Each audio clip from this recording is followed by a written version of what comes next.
So what this network is we refer to as MatriNET, which is a Canadian, pan-Canadian network which takes in UBC, Edmonton, University of Calgary, University of Manitoba, U of T, McMaster, University of Montreal, UQuam,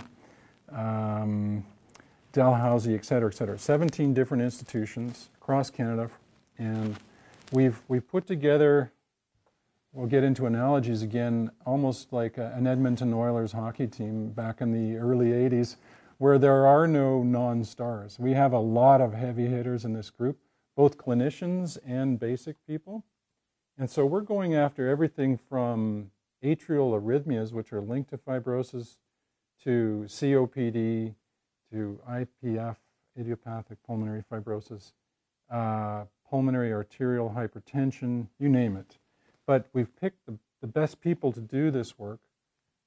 They've all been very good in agreeing, and what we've done is we've tried to partner them either with industry dollars from the pharmaceutical industry, or we've looked at NGOs, non-government organizations, to partner some of these projects.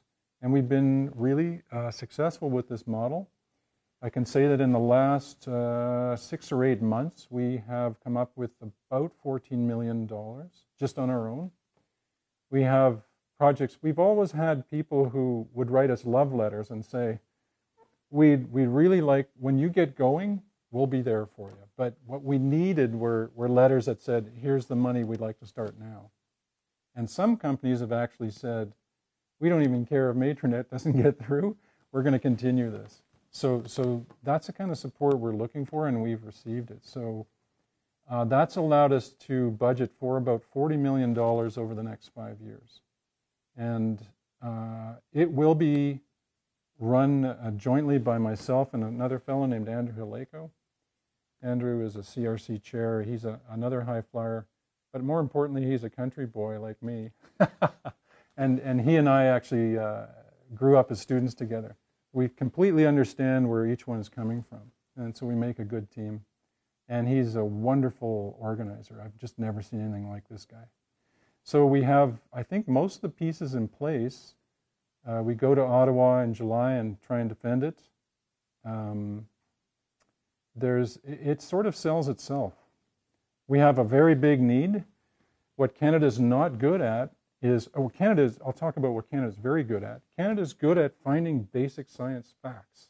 So what we do in our lab, we can go up and butt heads with the Americans, with anybody. But where we fall down in Canada is we're not good at actually doing something with it.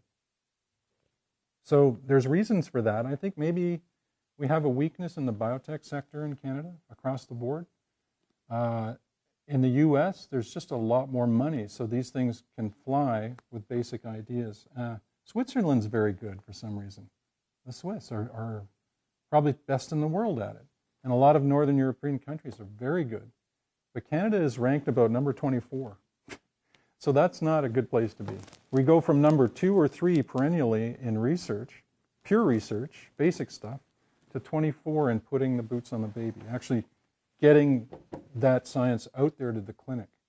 So what we want to do eventually is we want clinicians to think about, when they think about diabetes, to think about fibrosis, think about cardiac fibrosis in diabetic cardiomyopathy.